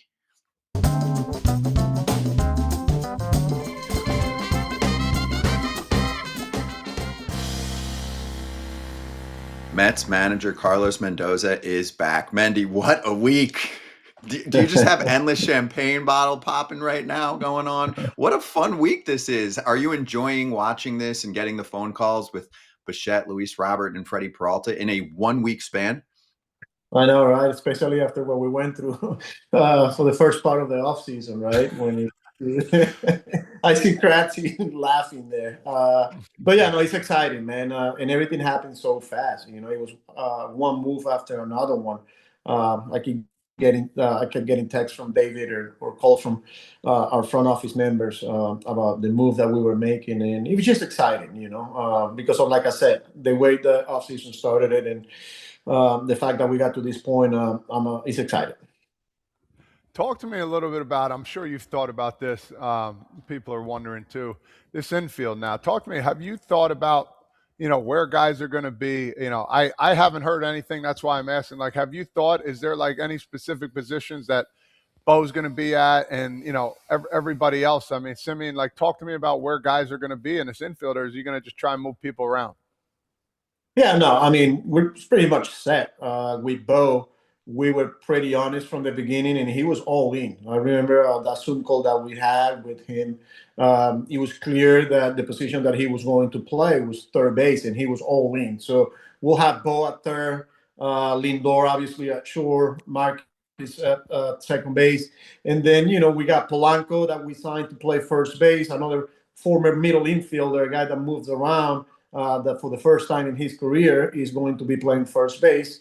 Brett Beatty will get some reps there. Mark Vientos is going to get an opportunity to earn some at-bats there as well. So, like I said, we feel pretty good with the way our infield is set right now. Mendy, have you ever seen the movie Moneyball? Of course. Okay, Ron Washington in that movie is quoted as saying, "It's not that easy." Do you believe first base is that easy? And because you kind of tiered the athleticism from Jorge Polanco to Brett Beatty to Vientos, but it's experience, it's angles, it's, are you going to have them go to their right because you're going to have Marcus Semien controlling that area? You know, do they only go to the bag afterwards? Like, how easy do you think this transition is going to be? So do you have a lower level of expectation if you don't think it's that easy? Well, our expectations are they're going to be able to handle, especially a guy like Polanco. It's not that easy, Kratz. It's not that easy. People just think that we'll put him at first base and he'll figure it out. There's so much that goes into it when you're making that type of transition, whether it's, you know, not to mention fundamentals, right? Cuts and relays, bunt plays, getting familiar with your pitching staff, who gets off the mound well, having the awareness when the second baseman is playing. So you got to get in a habit to pick to your right, especially guys that are used to playing up the middle, that as soon as the ball's hit, their first reaction is go get the baseball. In this case, when you're playing first base, you got to be familiar, you know, with how far that second baseman is. Do I need to go for that ball? Do I need to just go straight to the base? And that's almost some of the plays that only by playing the position, that's how you're going to get better. So our job is to get him as many as game reps as possible, because it's not so much about catching a ground ball. They know how to catch a ground ball. They're going to get to baseballs. And then on top of that is the footwork at first base, you know, making sure they're not stretching too soon, the ball's in the dirt, their ability to use the whole bat. Like, it's going to be a process. I'm glad that we started it early. But again, until we see it in games, we just got to stay on top of it. Are they going to be playing more games? Are those guys going to be playing more games at first base? Not to, like, only key on one position. More games in spring training than they ever have? Like, are they going to be going down to the B game in the minor league side to get reps? Because you have three guys for one position, and there's only one big league game. I think you play 26 of them during spring, and they can't play all of them. Yeah, we're going to have to get creative here in making sure we're giving these guys game reps. So like you mentioned, whether it's a B game, backfield actions, minor league games. Not to mention that Brett Beatty is going to be getting some reps in the outfield as well. So the communication is going to be huge here, making sure that when we are putting together their plans and like the progression and where they're going to be potentially be playing, they have a pretty good idea and a heads up so they can get ready. But again, creating as many as game opportunities as possible is going to be the key. All right, let's take it back to that time where the beginning of the offseason that you alluded to when you first came on. What did those conversations sound like? Because if people don't know, Mendy, you are one of the best, most connected, most communicative managers in the game. And that is, that's a superpower for you. And that's what helps drive your team. When you see that you're going to lose, or you lose a guy like Pete, Edwin, traded Nimmo, what are those conversations like? Did you have conversations with all three of those guys? And how hard were they if you did have those conversations? Yeah, I mean, I talked to them after they signed, and it happened back-to-back days. I think it was Edwin. I mean, man, it seems like it's been forever, but I think it was Edwin, the first guy. And then I called him, and, as much as you hate seeing him leave, you're happy for him and his family. And you create those relationships with those guys, and you just have to appreciate what they did for us. And then the same thing happened with Pete. I called him, and then I saw him down here. Went to visit a player, and then he was there, and we had a long conversation. Again, you create this relationship with these players that it means a lot, but you wish them well. You thank them because they posted and they were a huge part of this organization. Same thing with the trade with Brandon. It wasn't easy. And then getting on the phone with him, and after the trade went down, you just appreciation, a lot of respect for these guys. Same thing with Jeff McNeil. After the trade, the conversations with them, and just, like I said, appreciate what they did for us. All right, you talked a little about hitters that you lost there a little bit. I want to go back to Bo Bichette for a second. Where do you see him hitting in the lineup? And, talk about that situation too, because you could put him anywhere. He's a guy that can bat 2, he can bat 4. Talk to me about, like, if you thought about that, and where do you see him hitting starting, first day of the year? Yeah, I mean, he's early, and I'm not going to lie. When the transaction went down, I had some time the following day, just kind of start envisioning where I could potentially be hitting him. But like you said, he's so versatile that this is a guy that could lead off, could hit second, could hit third, could hit fourth. But if you're asking me right now, and I mean, we're so far away from opening day, I could see a combination of Lindor, Soto, Bichette right away, But again, I got to have these conversations with the players. But the fact that Bo is such a good hitter, you could put him in front of Soto, you could put it behind him, you could put Lindor, whether take him out of the leadoff spot and put him third. Like, there's so many different ways I could go here. All right. One of the things that was said, because we didn't hear a lot about Bo Bichette, and it was said on this show, not by me, not by AJ, not by Scott or Todd, somebody said the Bo signing was a panic pivot. Do you feel like it was more of a surprise for you than if you had gotten Tucker, if that had gone all the way through and it had been Tucker, or was it something that, we had this coming down the lane the whole time, it was just you stupid media people didn't know about it? Kratz, I know you're going to tell me. If you said it, you will tell me. Hey, I said it. Oh, I would tell you. You know that. No, listen, I don't see it as a panic because we laid down that foundation. Like, we were prepared. We had Zoom calls with him, so we had conversations with him. This wasn't all Tucker went somewhere else, and then the very next day, here we are signing Bo. We have meetings with him. Like I said, you got to give credit to David Stearns and the front office, because they laid out that foundation that, we had an idea in case, this guy goes here, we can always go there. But I wouldn't say it was a panic move. All right. Does it feel a little bit better signing Bo that the Phillies thought they had Bo? Just a little bit, just a little rivalry. Does it feel a little bit better? Yeah, I mean, there's so much out there that I don't know that you get caught up on all the noise and all that, but I saw those reports where like the Phillies are getting close to getting Bo. I think you're just getting an elite player, period. Regardless whether we got him or they didn't get him, they're still a pretty good team, you know. But the way I see it is just that we got better as a team, as an organization, as soon as we signed him. Okay. It was confirmed by Dombrowski, so it wasn't just a rumor. But I won't let you. I won't belabor the point because my next one's a little bit tougher. There's not reports, but there's things coming out about, hey, you guys wanted to change the culture. When you see the moves that were made on a team that didn't pitch well, and yet it was position player that weren't signed back, maybe to me, it kind of confirms that, or was it a shift of what type of team you want to be and not necessarily the culture of a team that needed to be shifted? Yeah, look, I know there was a lot of noise as well about that. For me, I think it was just some of the personnel and the way we want to construct our roster. We had a really good culture, you know. The truth was that we didn't play well. You know, we didn't get results. I thought that at the beginning of the year, for the first 2.5 months, you know, nobody said anything about, you know, what was going on in our locker room. It was a profession. Look, now, if we're comparing 2025 to 2024, then maybe there's a case there, you know, but that was something magical that what happened in 2024.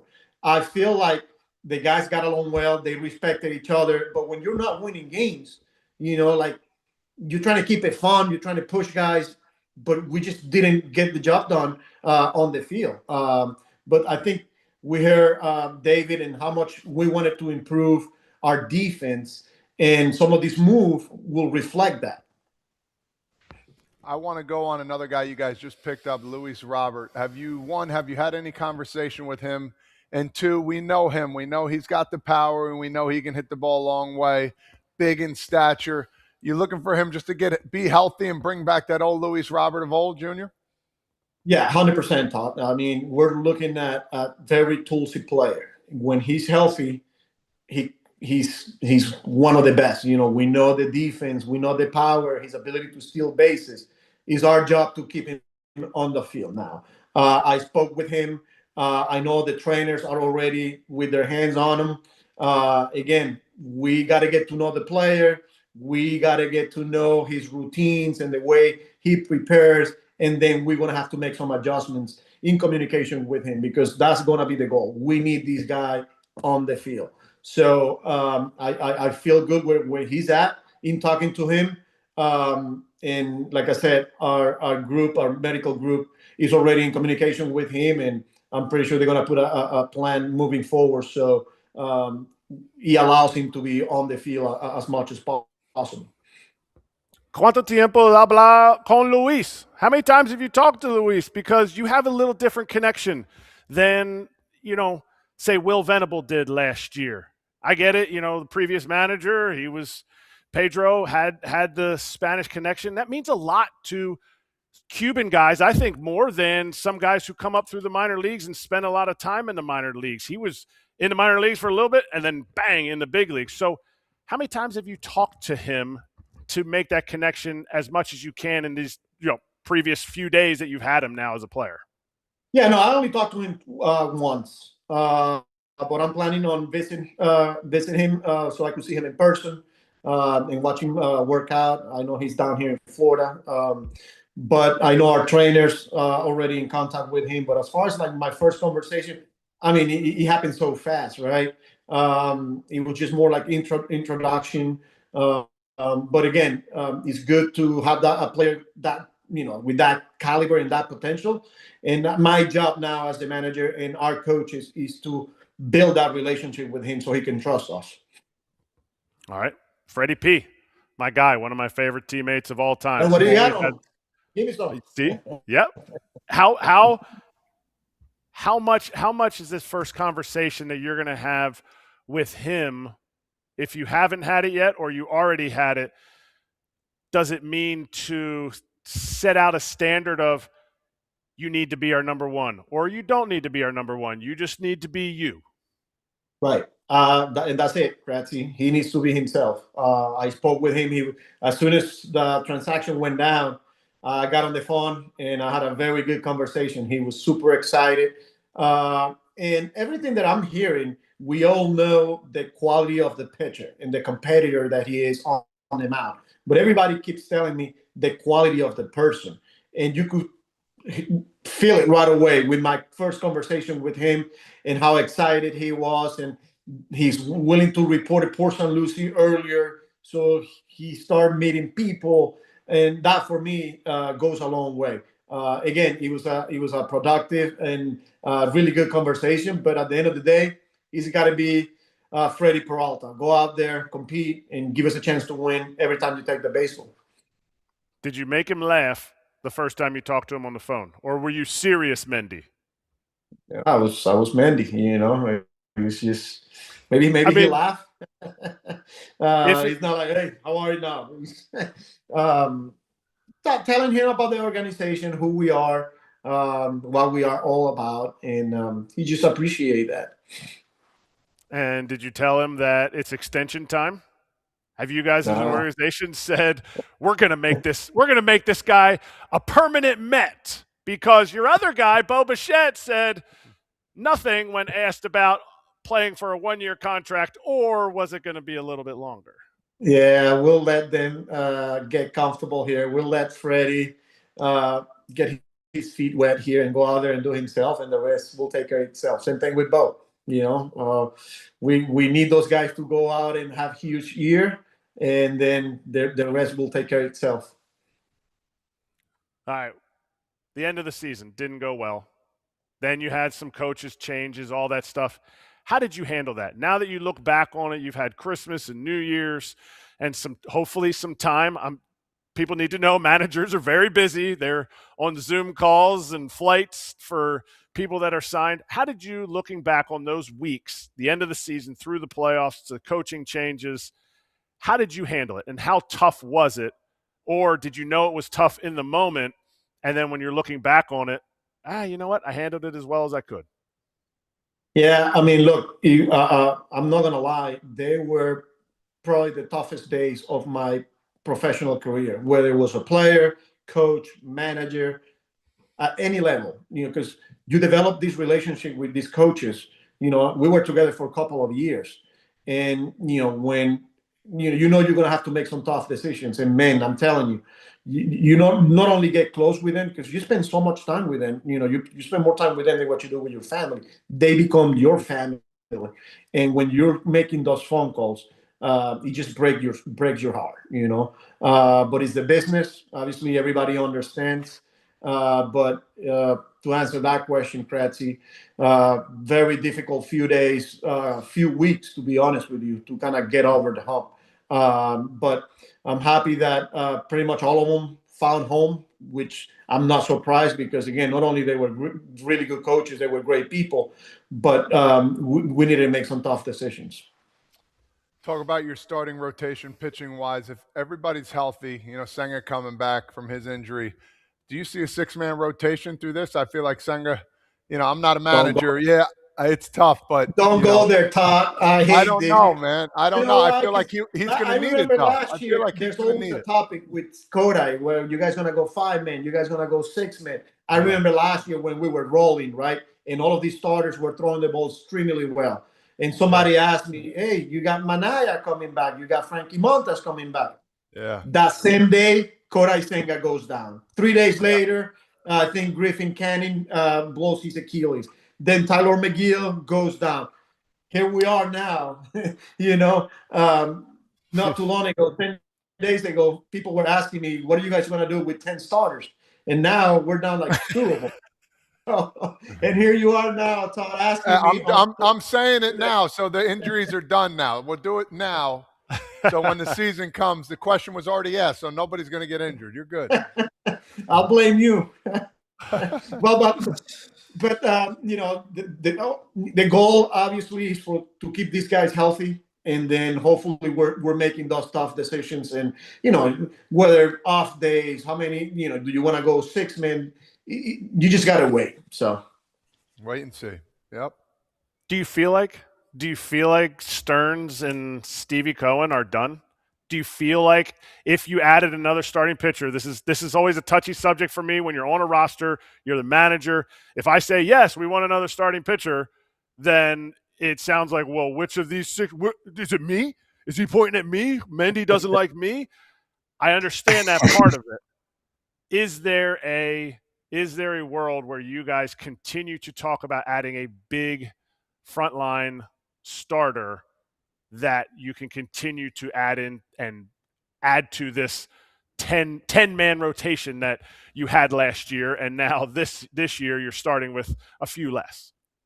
Yeah, I mean, look, man, I know Davey is going to continue to stay active. With Stevie, like, you just, as the manager, you appreciate having an owner, and Steve and Alex that are willing to put all the resources, right? That's a really good feeling. So for me to sit here and say, I don't know. I know we'll continue to be active.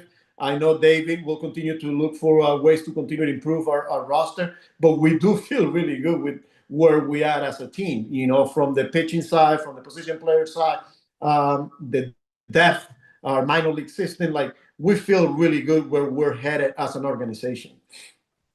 All right, Nolan McLean. He's going to be pitching in some kind of big games at the beginning of the season. How nervous does that make your hand? Does it make your hands sweat? Does that make that he's going to play for the WBC? Yes and no.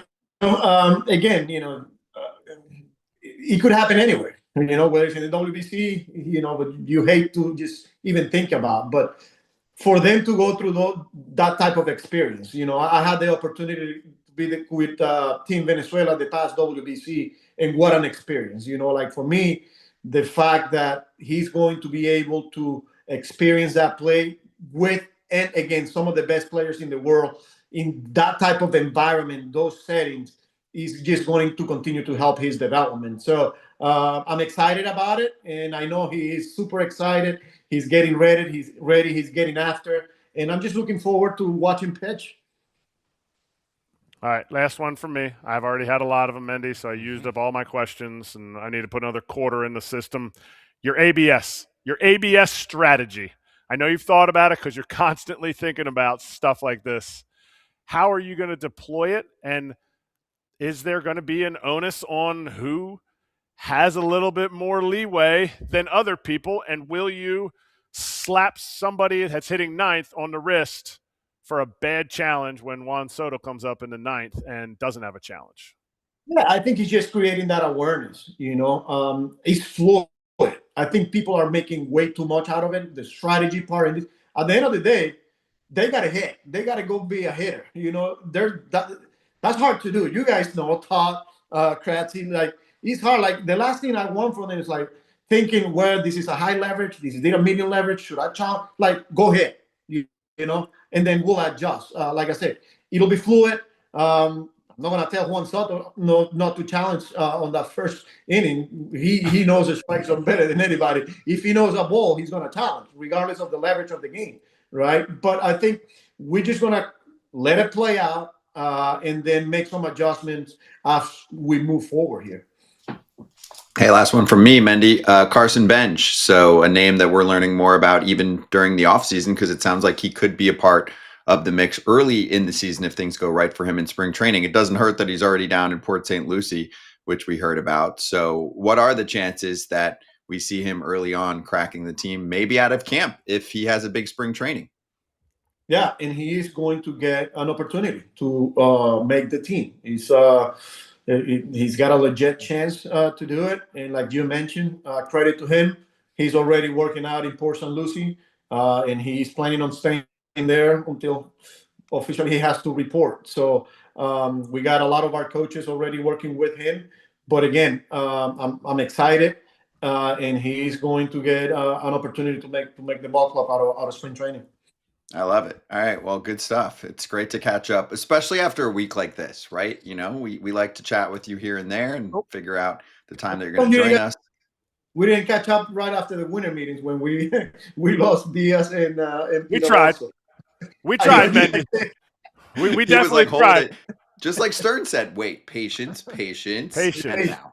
Yes. Patience. Right. Mendy, Mandy, last one. Now, somebody that gets me, I get ripped very heavily on Twitter by Mets fans, by Yankee, whoever I'm talking about at the time. They one of the things they always say, besides the fact that I sucked as a player, you buffoon, turn your hat around. So when people get on you, they're gonna be like, "Oh, what's our manager having his hat backwards for?" So just know there's some visceral hate coming your way. Okay, I hope you have the broad shoulders to be able to handle that. All right. Yeah, live your life. Yeah. Touch some grass to whoever's concerned about the way that you're wearing your hat on January 23rd. I think everyone's good. There it is. Good stuff, Mandy. Yeah. Nice. I'm getting ready to go to the ball field with my boys. So love that. That's right. Love that for them.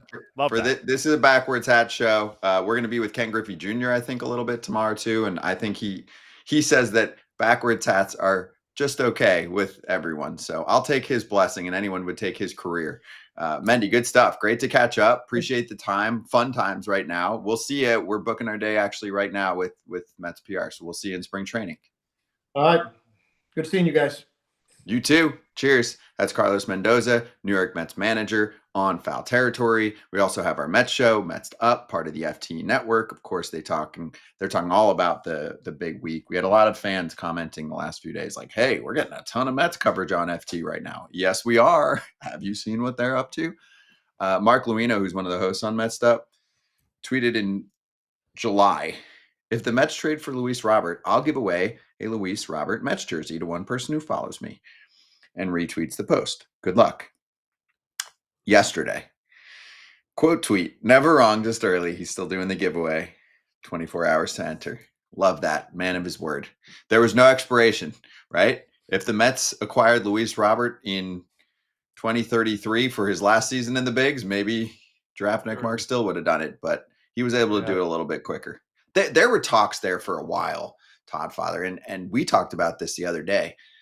The other team that I think was hot on Luis Robert for a while was Cincinnati. I think they really wanted him out there, and they just couldn't come to terms.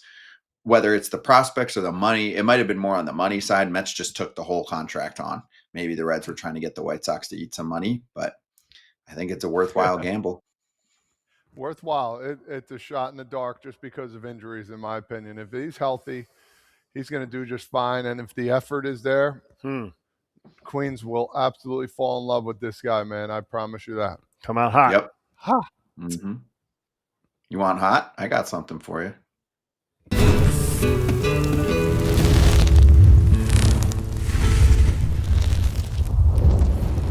Hot corner time. So Whit Merrifield is a little part of the FT fam. He's hosted the show here before, and he spoke the other day about Bo Bichette's relationship with the Blue Jays. This is coming straight from our boy Whit, who is a straight shooter. He said, I know for a fact Bo loves Toronto, loves the Jays, loves the city, loves the fans there. I also know that there was some stuff along the way that happened with Bo and the coaching staff. So he thinks that there was a little bit of a strained relationship with the front office. He said there was some stuff that went on with Bo and the Jays as far as the front office and coaching staff that maybe tainted that relationship a little bit. We didn't get further details. I don't know if we ever will. Bo is not one to do a ton of interviews, like the in-depth stuff, right? He'll be on the field doing it. It's not like he's not accessible, but he's not a big talker. So I don't think we'll get much here.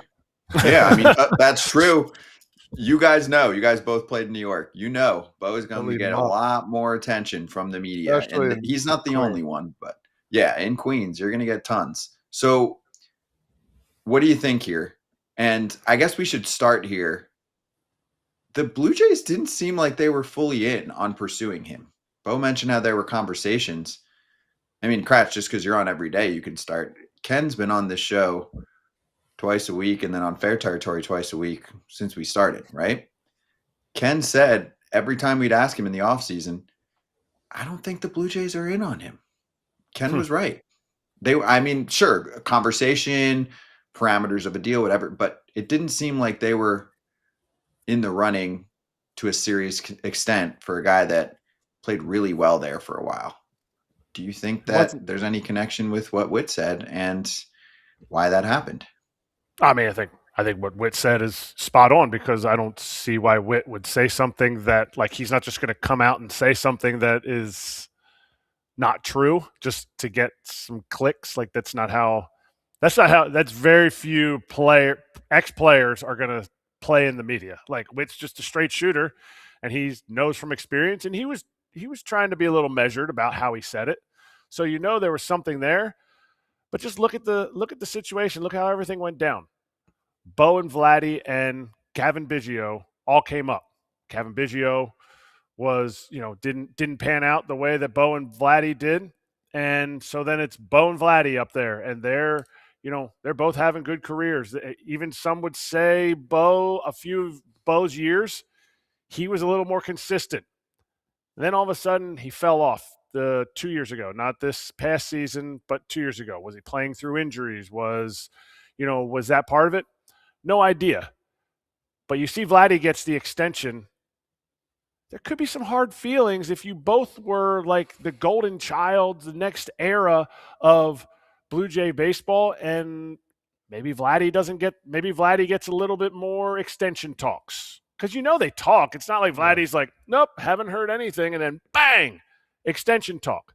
And at some point, does that mean Bo never got extension talks? Does that mean during his injury season, maybe they could have come to him with a Bobo extension that they're like, well, we think this is fair. You're not having a great year. And he's like, what? I've been there. There's a lot of positives about being in one organization, one place for a long time. There's also negatives, because when you hurt somebody's feelings, whether it's through not calling them up when you think they should be called up, whether it's through the arbitration process, players remember that stuff. And how you're treated in families, how you're treated compared to the other stars or people around you. It all goes into it. And where that is, until Bo comes out and says something, we don't really know. And we might not know, like Scott said. And I think that's, I don't think it's an issue. I mean, I would love to hear, what ensued and all that stuff, but I don't think that's for Whit Merrifield to come out and say. But yeah, maybe there was friction. Maybe there was an instance or an example, something happened that really went to Bo, and Bo was inside. He's like, man, I'll never forget this. And they didn't come to a conclusion about it. He just went about his every day. The dude came back from injury when he wasn't supposed to. He went out, hit a big 3-run homer, made some plays. He didn't look the same, but he was a factor. True. This guy is a factor. He's going to be a factor playing this game until he's done playing. He's a stud. He comes from family lore. And time to move on. But yes, there's probably something to it. But, sure, in spring training, those questions will come up again and sweep it under the rug, and they'll move on from what happened last year. Yeah, we never really heard, the Jays are throwing a big number at Bo and he's turning it down. We didn't get the report like we did the other day. Hey, the Reds are trying to throw a bunch of money at Ellie De La Cruz. We never heard that. Oh, so yeah, the Mets didn't offer Pete Alonso. Like, we knew that. We didn't hear anything really about that. And that hurts. That hurts. As a player, that hurts, especially when you know what you've done in your career. What you've done for that organization. There's only one way of knowing your true value to an organization or to Major League Baseball, and that's cash. Yeah, if somebody's pushing cash at you, they think you're a good player. It's not just because you got a cool smile. The one that hurt me was the Yankees after the year. I never got an offer or anything. I knew after 17. Yeah, I was like, dog, that was the one team. I'm like, please make me an offer. I'll probably take it. Even if it was undervalued, I probably would have taken it. They had a lot of turnover that year, so there was a lot going on. Yeah. It wasn't just you that they didn't re-sign. I got re-signed by the Yankees, but I'm just saying. Your nickname back in the day was Mr. Turnover. Yep, it was. Yeah, in basketball. In basketball, yeah, definitely. There you go. Mm-hmm. No, but that hurts. I mean, right? You play your whole career for a squad. He's been in the organization for a decade now, if you include the minor leagues, and then you're like, hey. Are we going to seriously chat here? No? Okay. No, okay. What about me? Mm-hmm. What about us? What about all the never after? 2 for 2 today. Stay hot. Leo, my son's got a hip-hop competition later. What? I'm trying to get ready. Yeah, he's been doing it for like 5-6 years. The old hippity hop.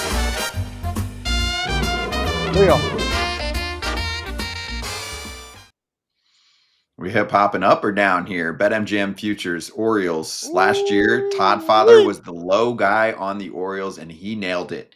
But Tell this me year, about it. it's a different team. It's a very different team, and there is a way to buy value in the offseason. The Orioles are at 85.5 if you're taking the over or the under. Now, they're probably going to add another player.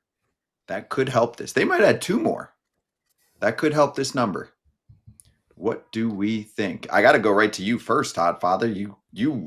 This was like a 5-star lock for you last year, and you were so on the money. People were like, well, I don't think they'll be that good, but they'll make the playoffs. You were like, nope, they're not even making the playoffs. No, I was right.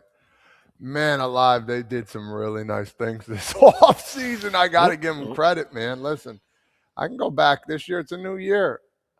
I'm just thinking of who they got to play, man. American League East. How you doing? It's a good one. How you doing? I think they're right around this number. I think this is a spectacular number. Do they find ways to beat the Rockies and sweep them to get to 86? I say they do.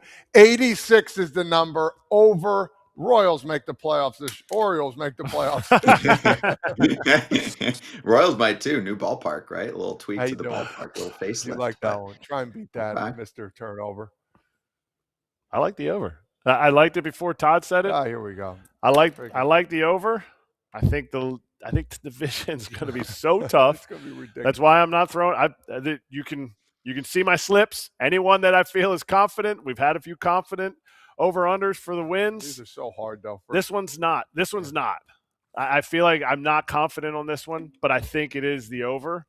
I think the addition of Alonso, I think the addition of Ward, and if you say you got rid of Grayson Rodriguez, I don't like that. But he didn't give you anything last year because he was hurt. So to me, those 2 additions, I'm not sure how many homers Pete had, but I know Ward had over 34, 39, something like that. You're almost talking about 80-plus homers that you're adding to your lineup, and you already have MVP candidate in Gunnar Henderson. So, yeah, they're going to score some runs. I'm definitely choosing the over in some games with the Orioles this year. Bradish returns to form. Wells, Rogers has to continue what he's doing. What he did last year was pretty astronomical. Maybe comes down to earth a little bit, but do they add one more piece? If they add Framber, this is why I want to take the over, because I do believe they're going to add a gallon of Framber. I don't think there's that high-end piece to trade for yet. Is Pivetta out there? Yes. Does that give me a lot of confidence? Sure, I like Pivetta, but to me, Framber and Gallon should be Framber or Gallon should be the move. And now that number, I think that number automatically goes higher than 85. So I buy it low right now at 85. Agreed. I like it. And I think it's going to tick up a point or two, a win or two after they pick up another pitcher. So if you do like it, you think there's value there, now is the time for that one. Yep. Yes, exactly. Let's talk NFL a little bit. A little pro football. Playoff boost pack, 2 ways to spike your odds, as you can see on the screen, or if you want to learn more info, you know the spot, betmgm.com, or on the app where you can get a little odds boost token and activate that token on the slip and get a little extra winnings in unrestricted bonus dollars if you make it happen. Good luck this weekend. Gambling problem or concern? Call 1-800-GAMBLER.